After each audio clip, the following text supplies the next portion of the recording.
నమస్తే, నేను మీ ఇక్బాల్.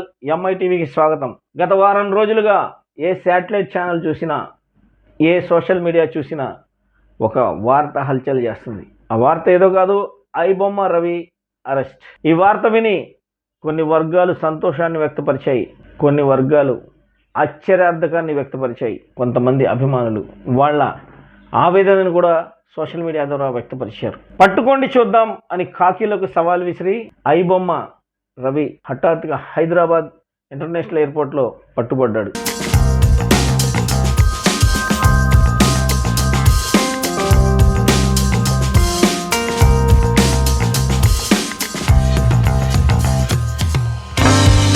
హైదరాబాద్ ఇంటర్నేషనల్ ఎయిర్పోర్ట్కి వైజాగ్లో తన భూముల్ని అమ్ముకోవడానికి వచ్చిన ఐబొమ్మ రవిని సిపి సజ్జనార్ బృందం అరెస్ట్ చేసింది. ఐబొమ్మ రవి కరేబియన్ పాస్పోర్ట్తో హైదరాబాద్కు వచ్చాడు.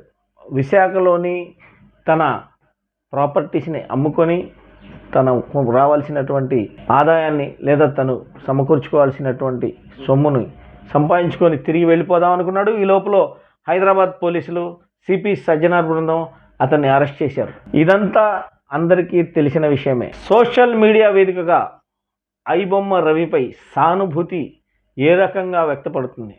ఐబొమ్మ రవిని అరెస్ట్ చేశామన్న పోలీసుల అత్యుత్సాహం అంటారా, లేదా పోలీసుల ఆనందం అంటారా? ఒక సామాన్య మధ్యతరగతి పేద కుటుంబం, సినిమాకి వెళ్ళి టికెట్ కొనలేని కొన్ని కుటుంబాలు ఐబొమ్మ రవిని అరెస్ట్ చేసినందుకు బాధపడుతున్నాయి. అయ్యో, కొన్ని కోట్లు పెట్టి సినిమా తీస్తున్న మా నోటి దగ్గర కూడిని తీసి మమ్మల్ని మోసం చేసి తన సంపాదన పబ్బం గడుపుకుంటున్నాడన్న కొన్ని ధనిక వర్గాలు సంతోషాన్ని వ్యక్తపరుస్తున్నాయి.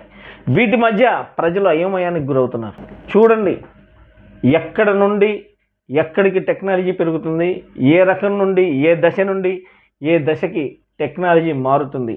మారుతున్న కాలంలో పెరుగుతున్న టెక్నాలజీలో ఇవన్నీ సర్వసాధారణమైతే పోలీసు సిబ్బంది చేస్తున్నటువంటి ఈ రకమైనటువంటి అత్యుత్సాహ ప్రచారం, ఒక దొంగని అరెస్ట్ చేస్తే ఆ దొంగపై కేసులు పెట్టిన వ్యక్తుల్ని పక్కన పెట్టుకొని ఈ ఐబొమ్మ రవి విధానంలో పోలీసులు ప్రవర్తించిన తీరును అనేక సామాజిక వర్గాలు కానివ్వండి, అనేక మంది సోషల్ మీడియా వేదికగా తన ఆక్రోశాన్ని వ్యక్తపరుస్తున్నారు.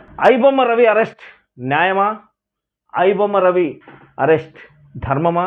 ఐబొమ్మ రవి అరెస్ట్ ఏ రకంగా ఎలా అభివర్ణించాలి? ఐబొమ్మ రవిని ఈ నెల 15వ తారీఖు హైదరాబాద్ ఇంటర్నేషనల్ ఎయిర్పోర్ట్లో అరెస్ట్ చేశారు. తద్వారా తన దగ్గర ఉన్నటువంటి ఐబొమ్మ హైప్యాక్ సిస్టంలోని 20,000 సినిమాలను సీజ్ చేసినట్టు పోలీస్ శాఖ తెలియజేశారు.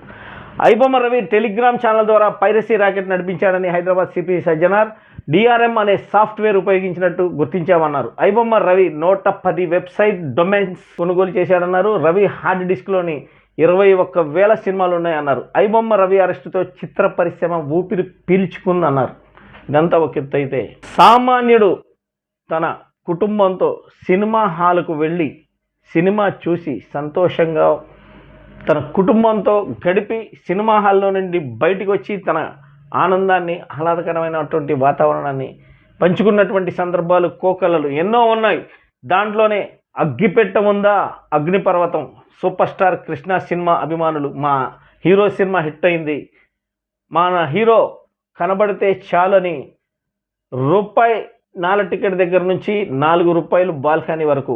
పసివాడి ప్రాణం సినిమాలో సుప్రీం హీరో చిరంజీవి ఆనాటి ఫ్యాన్స్ చొక్కాలు చింపుకొని టికెట్లు తీసుకొని సినిమా చూసి వచ్చిన అభిమానులు కావచ్చు, లేదా ఈ మధ్యనే చూసాం శివ రీమేక్.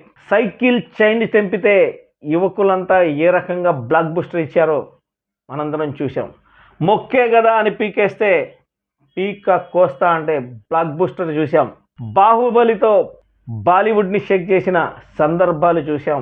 ఇవన్నీ ఒక ఎత్తు అయితే, ఐబొమ్మ రవి వీళ్ళందరి ఆశయాలను నీరుగార్చాడా, లేదా సినిమా హాలుకు వెళ్ళి సినిమా చూడాలనే ఆతృతలో ఈ మధ్యకాలంలో మనం చూస్తూ ఉన్నాం. పుష్ప సినిమా ఏ రకంగా హిట్ అయింది, పుష్ప 2 సినిమాకి ఉత్సాహం కోసం, ఆనందం కోసం ఒక ఫ్యామిలీ వెళ్ళి ఆ ఫ్యామిలీలోని ఒక తల్లి ఒక బిడ్డ అసువులు బాసిన వైనం మనందరం చూసాం. సి కళ్యాణ్ తన పేరే చిల్లర కళ్యాణ్గా ఐబొమ్మ రవిని ఎన్కౌంటర్ చేయాలనే నినాదం. దీన్ని అందరూ సమర్థిస్తారా? దీన్ని అందరూ నిజంగా ఐబొమ్మ రవి చేసింది తప్ప? ఇలాంటి తప్పులు ఎన్నున్నాయి? సైబర్ క్రైమ్లో లక్షలు పోగొట్టుకొని పోలీస్ స్టేషన్ చుట్టూ ఈరోజు కూడా ₹1 కూడా తిరిగి తీసుకురాలేనటువంటి ఈ శాఖలు పనిచేస్తున్నటువంటి విషయాలలో ఎన్ని కుటుంబాలకి ఆ లక్షలు తెప్పించలేని ఈ పోలీస్ శాఖ కొన్ని సిబ్బందులు ఇలాంటి అరెస్టులతో మేము గొప్పవాళ్ళం. సిపి సజ్జనార్ అంటే ఎన్కౌంటర్ స్పెషలిస్ట్. సిపి సజ్జనార్ అంటే 100లో 80 మందికి అభిమానులు, 20 మందికి వ్యతిరేకులు. సిపి సజ్జనార్ అంటే పోలీస్ శాఖలో ఒక దృఢమైన సంకల్పం. ఈ స్థాయి నుండి ఐబొమ్మ రవి అరెస్టుతో సిపి సజ్జనార్పై అనేక విమర్శలు వెలువెత్తుతున్నాయి. దీన్ని ఏ రకంగా చూడాలి? ఐబొమ్మ రవి ఒక పేద మధ్యతరగతి కుటుంబంలో నుండి తను చదివిన చదువుకి, తను ఉపయోగించినటువంటి టెక్నాలజీకి ఏమాత్రం సంబంధం లేనటువంటి విషయం.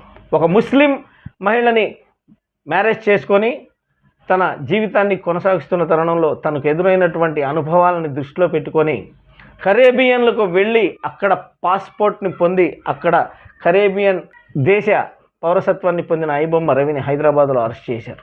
ఇలా ఎక్కడ చూసినా, ఏ టీ కొట్ల దగ్గర చూసినా, ఏ బజార్లో చూసినా, ఏ సందులో చూసినా, ఏ కుటుంబంలో చూసినా, ఏ టీవీ ఆన్ చేసి సినిమా చూడాలనే ఆశగా ఎదురు చూస్తున్న మధ్యతరగతి కుటుంబాల్లో ఒక తెలియని ఆశ్చర్యార్థకాన్ని నింపినటువంటి ఈ ప్రశ్నలకి సమాధానం పోలీస్ శాఖ చూస్తుందా? లేదా కోట్లు ఖర్చు పెట్టి సినిమా తీస్తున్న నిర్మాతల కళ్ళల్లో ఆనందం నింపారు అనే నినాదాన్ని ముందుకు తీసుకెళ్తుందా?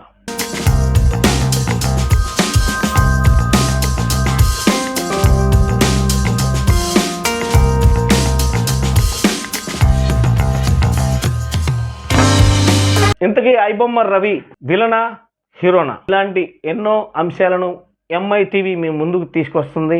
చూస్తూ ఉండండి.